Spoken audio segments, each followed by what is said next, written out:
और धर्मराज डर कैसा?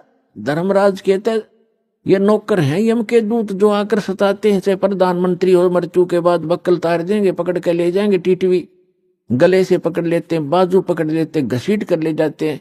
जिसके पास भक्ति धन नहीं उससे यम के दूत नहीं डरते। और समर्थ साथ नहीं है तो कबीर परमात्मा ये समर्थ भगवान है, अनंत कोट ब्रह्मांड के स्वामी हैं। तो यह बताते हैं सतगुरु की शरण में आकर फिर धर्मराज का भी डर नहीं, यम के दूत की तो बातें छोड़ो तुम।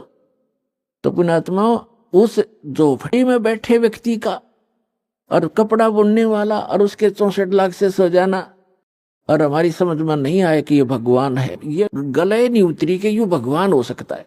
और भगवान सिंगाड़ा होया करे जिसका सींग शांग लग रहे हो या बंदूक बंदाख ले रखी हो। अरे जो आप पर आपत्ति आई और दूर कर दी मालिक ने, और ऐसी भक्ति दी, आपका सारा सुख दे दिया। सब जो भी शरण में आए थे गिनती नहीं कर सकते इतने सुख दिए दाता ने। और लेकिन उन सिरफरों के बकाए हुए ये कह दिया करते न यो तो वैसे सिद्ध पुरुष है, को सिद्धि शादी जानता है, ये भगवान थोड़ा ही हो सकता है। वह हम मान्य करते भगवान श्री राम और श्री कृष्ण, जिसके हाथ में तीर सुदर्शन चक्र और हनुमान जी के पास गदा और माता ले रही 8 हाथों में हथियार, तो हम इसे ईशान भगवान मानना थे। यह बुद्धि पर पत्थर पड़ रहे थे, इसी कारण से हम फैल रहे।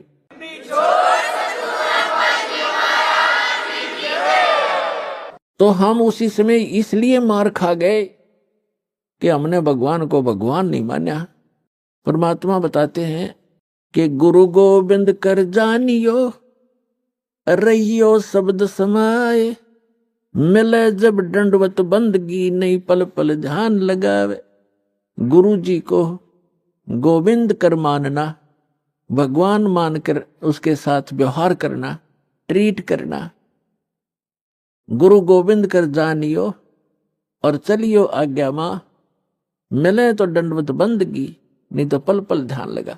जब भी आपको मिले दंडवत प्रणाम करें और गुरु जी को परमात्मा मानना। वो खुद तो भगवान थे ही, लेकिन अब अपने दास को भेजा है परमात्मा ने इसलिए कि आपका जो भाव है वो बना रहेगा। जैसे गणित के अंदर एक प्रश्न आता था ब्याज का, ऋण का, तो उसमें मूलधन ज्ञात करना होता था। मूलधन तो होता था वो करोड़ों और अरबों रुपए में,